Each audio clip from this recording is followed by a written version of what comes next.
welcome back to my channel. I am recording this for the third time because the first two times I made really silly mistakes, but the second time was really unforgivable. Not only was I blurry the entire video, but the audio was totally off. So we're gonna do this again, and fingers crossed I can just upload this one. So today we're gonna talk about my January favorites. Now, January was a very different month for me. If you're looking for a favorites video where I'm talking about a bunch of nail polish favorites, this is probably not going to be the one for you because my focus really was on my collection and using what I have, and I wasn't actually focusing on specific polishes like, oh, that's a pink and that's this specific pink from OPI. I wasn't worried about that. What I was focusing on were like, am I looking for this tone? Is that the color that I want? Because I was doing a lot of stamping. So this is going to be heavily focused on more of like the nail art aspect, but I'm sure months to come I will have a whole lot of nail polish favorites. Now, having said that, I do have two nail polish favorites. The first one is Zoya's Zib. This is a beautiful gold foil polish. It's not too yellow, but it's not too white, and I like that because I don't like super yellow golds. I know I love yellow, but I don't love a real yellow gold. So this one is perfect, and because it is a foil polish, there is no streaking, and I was able to get opaque in 2 coats. The next nail polish favorite was OPI's Let's Be Friends. This was my favorite polish of 2016, at least one of them. My feelings on this have not changed. I adore this. It's a more of a crelly formula, which I think really helps this type of color because it's such a pale pink. Having said that though, it is still a 3-coater, but you guys know me and my crellies. I just love them, and this one is no exception. We're gonna move on to my nail art favorites, which really are just nail stamping favorites, but that's art, right? I can't freehand a thing, but I can definitely get into some nail stamping. So my first nail stamping favorite is the Pueen Nail Party 01 plate. I picked this up at Walmart. I believe that this is the plate that's included in the Walmart stamping starter kit. This I used in a mani this month, and I adored that mani. I adored it. I did not want to take it off. I felt like the mani that I had was very romantic, but it wasn't overtly Valentine's-like, and I liked that about it because it was a little bit subdued. When it came to this plate though, it was beautiful. I love how well etched these are. They're a little bit deeper. I would say when it comes to Bundle Monster and Born Pretty, I would say that those are probably they're probably in line with one another. But when it came to this one, I think this one was etched a little bit deeper, which I really liked, and I liked how crisp the images came out. Now, that might also be due to the fact that I did use the Pueen Blackjack black stamping polish. This is also a part of the Pueen nail stamping starter kit at Walmart.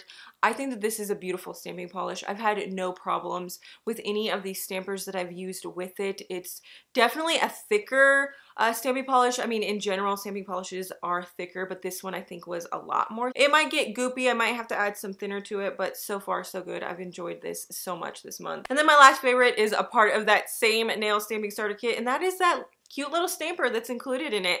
This is worth it. It is so worth it. It's a sticky stamper. It is kind of small, so for people that have longer nail beds than I do, you're probably not going to be able to use this, but I haven't been in that position yet.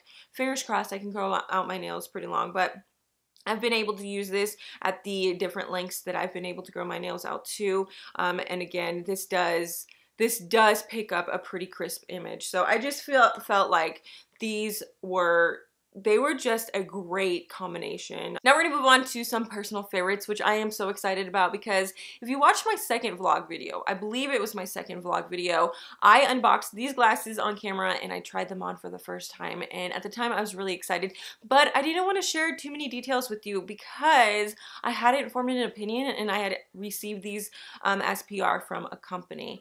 Now I also did say if I enjoyed them, I would share them with you in my January favorites video, and here I am. I think these are fantastic glasses. These are from Firmoo.com. I can see through these just as well as I can through my $400 BB glasses that I purchased from my doctor's office here locally. These are fantastic, but they are very inexpensive. Now, there are a few drawbacks. Number one, they don't have a wide variety of children's frames. That is not, I mean, if you're looking for yourself, that's probably not an issue. But for me, I was looking for frames for my boy. He does need to wear corrective lenses.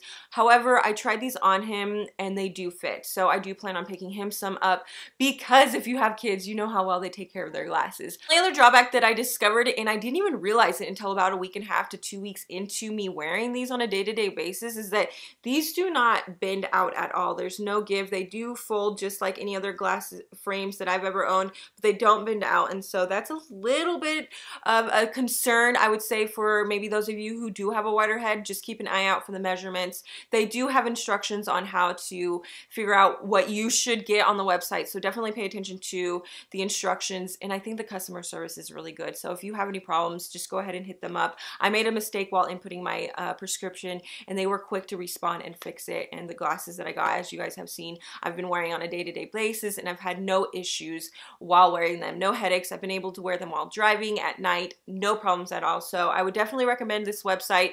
I will put a link down below to where you can get $5 glasses if you would like to try this out, but you don't want to spend too much money. It's not even that much money. I'm telling you, these are like at most $40 glasses. And then I will leave a link to the frames that I picked out because I know a few of you were really interested in these frames. I should add that the glasses came with this really sturdy case. This is like the cases that you receive with any glasses that you pick up. It also came with 2 sets of tools. One of these looks like a pen, isn't it? It's kind of cool. I think it's kind of cool. It looks like a pen. And then it also came with 2 cleaning cloths. One of them was actually cased, but I'm pretty sure it's in the wash right now, so I can't show you. But these are all good quality. I'm very, very impressed. Another personal favorite of mine was this blanket. My husband picked this up for me about a week ago. I wasn't expecting it. He just came home and surprised me with it, and it is so cozy. It is incredibly soft, and it is very big. It's 90 inches by 90 inches. I'm so excited that I have this now, and I thought it was just so sweet that he was thinking about me and picked this up for me because I have not asked for a blanket in quite some time, even though I have this weird obsession with blankets. I gotta say, I love to have a lot of throw blankets, but he picked this up on his own, and I don't know, I just thought it was so sweet of him. So this month I have a little bit of a Project Polish update for you. Now, if you watched my Project Polish intro, I showed you a lot of minis because that is what I'm focusing on this year. I want to have my minis collection because especially when it comes to OPI, I really don't like their minis. I can do Essie's minis. I think that they are fantastic. I mean, everything about them, it's just so good, and I just wish that OPI could learn something or would be willing to learn something from Essie when it comes to their minis. But I finished this little baby. Now, there is a little bit in there, okay? I gotta say, there is a little bit in there, but I don't even think that the brush in this bottle will reach it, and I can't get it out. I can't get it out unless maybe I dump it upside down or something. I don't know how to get the rest of it out. So I'm going to consider this finished. It really shouldn't be any surprise because it is Hello Kitty's, or it is OPI's Let's Be Friends from the Hello Kitty collection, which was my favorite from that collection. So I'm really excited about that. And I finished another polish that I did not include in my Project Polish intro, but it's a finished polish nonetheless, and that is Nailtiques Formula 2 Plus. Again, there is still a little bit in there, but I can't reach it, so I don't know how to get it out. Maybe you guys have some tips. But other than that, I'm really excited. This month was really good. I spent $0 of my $300 year limit, and it feels so, so good. That was another favorite of mine this month, just taking a step back and not worrying about when collections were coming out and where I could pick them up.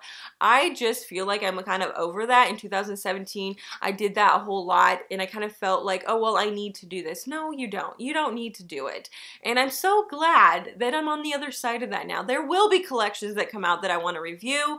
That's why I have a $300 limit, but I don't feel obligated to review all these collections. I'm not interested in China Glaze's spring collection, nor OPI's.